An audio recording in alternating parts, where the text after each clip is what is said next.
Alors, soyez les bienvenus sur cette chaîne. Si vous venez de me découvrir à travers cette vidéo, je me nomme Samda Alexa. Dans cette vidéo, je vais partager avec toi 5 signes ou 5 bonnes raisons qui montrent qu'un homme va réussir dans sa vie.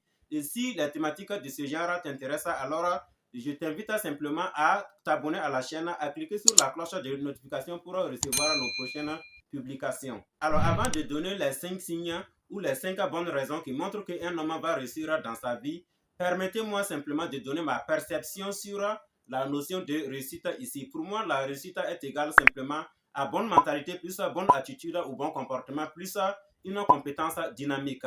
Et remarquez bien que je parle de compétences dynamiques et non pas de compétences simplement. On a beau avoir, mais si on n'est pas doté d'une bonne mentalité, on n'a pas une bonne attitude ou un bon comportement, si on n'a pas une compétence dynamique, c'est-à-dire une compétence qui s'améliore ou qui peut être améliorée à tout moment et être vraiment productive, alors on peut perdre toutes ces positions à tout moment sans être encore à mesure de les reconstruire. Donc voilà ma perception de la réussite. Et si tu as des suggestions ou bien des points de vue un peu contraires à cela, je t'invite simplement à me les laisser en commentaire. Il me plairait non seulement de les lire, mais peut-être que je produirai une autre vidéo qui va non seulement inclure en fait tes points de vue, mais qui va également donner en fait les raisons pour lesquelles je vois en fait la réussite sous cet angle. Alors maintenant, allons découvrir les 5 raisons ou les 5 signes qui montrent qu'un homme va réussir dans sa vie. Alors d'abord, le premier signe qui montre qu'un homme va réussir dans sa vie, c'est lorsque il a un objectif à long terme.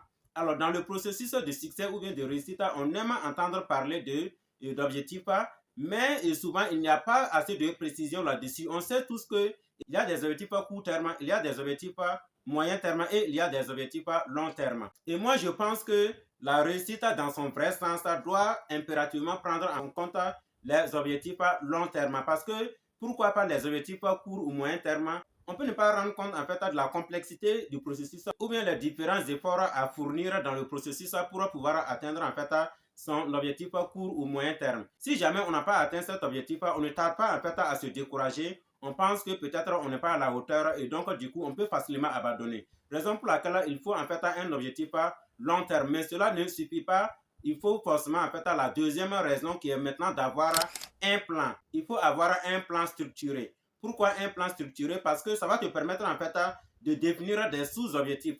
Supposons par exemple quelqu'un qui veut devenir programmeur. Alors il sait que pour devenir programmeur, il lui faut un ordinateur, il lui faut un budget pour s'acquitter des frais de formation et il lui faut maintenant un formateur en programmation. Et supposez que cette personne se donne en fait un mois pour devenir programmeur alors que peut-être elle n'a pas encore d'ordinateur, elle n'a même pas encore le contact d'un formateur en programmation, elle n'a pas non plus en fait assez de budget pour pouvoir faire face aux différentes dépenses. En conséquence, il peut ne pas en fait aboutir à son projet ou bien à son objectif du simple fait que non seulement le temps était un peu court, mais en plus il ne remplissait pas également les autres conditions intrinsèques pour devenir programmeur. Ce qui voudrait dire que la première condition ou le premier signe est invalide. Et si jamais dans cette échéance qu'il s'est fixée, il n'a pas un plan structuré, là encore, il peut ne pas aboutir. Alors qu'à l'inverse, il peut prendre pourquoi pas un mois ou 2 mois pour chercher en fait son argent, s'acheter un ordinateur, contacter un programmeur. Et du coup, en un mois, la personne peut bénéficier maintenant de tous les contenus possibles pour devenir en fait programmeur. Donc vous voyez qu'en ce moment c'est plus raisonnable et c'est un objectif plus atteignable également. Mais comme je l'ai dit ici, nous sommes dans le cas du succès, nous sommes dans le cas de la réussite et de ce fait, les objectifs pour le succès ou bien pour la réussite doivent être franchement de long terme. Et lorsqu'on parle de long terme ici, et ça peut être 5 ans, voire 10 ans et plus. J'ai juste pris l'exemple pour illustrer comment est-ce que ça peut fonctionner. Maintenant, nous allons voir le troisième signe qui montre qu'un homme va réussir dans sa vie. C'est lorsque, en plus que cet homme ait un objectif de long terme, ait un plan, cet homme est focus sur son plan ou sur son objectif. Mais je dirais en fait sur son plan parce que dans le plan, il y a en fait des structurations, il y a des sous-objectifs à atteindre. Et lorsque on est focus en fait sur le plan, cela voudrait dire qu'on met tous les efforts possibles pour non seulement respecter en fait les différentes petites échéances pour atteindre les différents petits objectifs, sachant que c'est après avoir épuisé toutes les petites échéances qui constituent notre échéance à long terme et atteindre tous les petits objectifs qu'on va non seulement être au bout et avoir également notre objectif bienveillamment. Donc on doit être vraiment focus sur le plan avoir vraiment toute sa mentalité, avoir toute sa conscience, avoir également tout l'enthousiasme et tous les efforts concentrés sur ce qu'on sait définir comme un plan structuré. Et pour ce faire, du coup, il y a des choses à éviter. Il faudra éviter en fait les distractions. Voilà, éviter en fait peut-être de faire des choses qui n'ont rien à voir avec ton objectif et qui ne vont même pas en fait contribuer également à faire avancer en fait ton objectif. Par exemple, aller causer tout au long de la journée avec des amis, ou bien peut-être aller boire, ou bien, je sais pas moi, aller faire vraiment des choses de toutes les façons. Chacun sait un peu des choses ou bien des pratiques souvent et qui ne nous permettent pas en fait d'évoluer dans la vie ou bien et qui ne nous permettent pas d'atteindre en fait nos objectifs. Maintenant, la quatrième raison qui montre qu'un homme va réussir dans sa vie, c'est lorsque cet homme est humble, est doté d'une certaine humilité. Alors, comme on le sait tous bien, l'homme arrogant peut aussi réussir, mais il ne tarde pas en fait à tout perdre.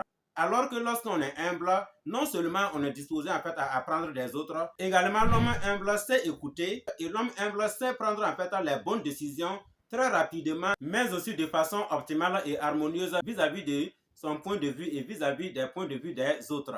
Donc l'humilité compte énormément dans le processus de réussite, dans le processus de succès.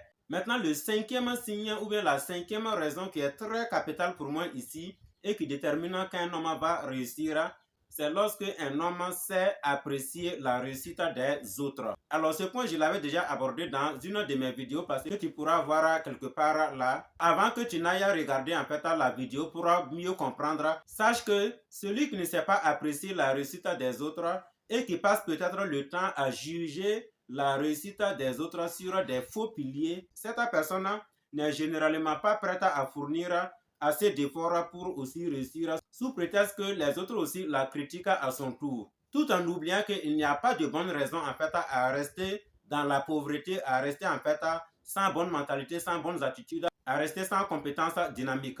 À l'inverse, lorsqu'on sait apprécier positivement surtout la réussite des autres, cela voudrait dire qu'on est en parfaite harmonie même avec l'esprit de la réussite, l'esprit du succès et on est prêt en ce moment en fait à fournir tous les efforts possibles parce qu'on sait qu'en réalité, cette personne a dû fournir autant d'efforts en fait pour réussir, pour atteindre son objectif, pour avoir tel ou tel niveau de vie. Donc du moment où on sait qu'il a fourni assez d'efforts pour y parvenir, on ne va pas trouver d'importance à rester aussi passer le temps en fait à critiquer sans quand même chercher aussi à fournir d'efforts pour atteindre le sien. Et comme on le sait, il y a toujours eu un résultat positif à la fin d'efforts fournis de façon organisée. Donc retenez que celui qui sait apprécier la réussite ou bien le succès de son prochain est déjà en harmonie même avec l'esprit de réussite, avec l'esprit de succès.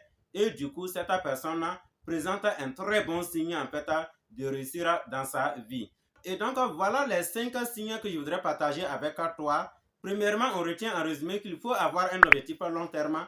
Deuxièmement, il faut avoir un plan bien structuré. Troisièmement, il faut être focus sur son plan.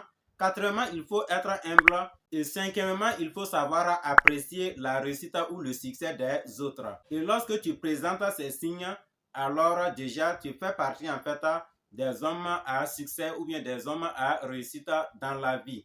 Alors avant qu'on se quitte dans cette vidéo, je voudrais qu'on se rappelle ou qu'on se souvienne d'un des passages très importants des Écritures saintes qui dit que celui qui sème avec des larmes récolte avec des chants d'allégresse. Donc, quand on retient en fait ce passage, qu'on médite dessus, surtout par rapport au côté effort dont je viens en fait d'évoquer, et je pense que on comprendra à tel point en fait il est important de suivre en fait le bon processus pour réussir. Dis-moi en commentaire ce que tu as pensé de cette vidéo et n'hésite pas à t'abonner à la chaîne si tu as vraiment trouvé du contenu. Clique sur la cloche de notification pour recevoir nos prochaines publications et surtout à me mettre un gros pouce bleu, ce qui contribue vraiment à faire avancer la chaîne.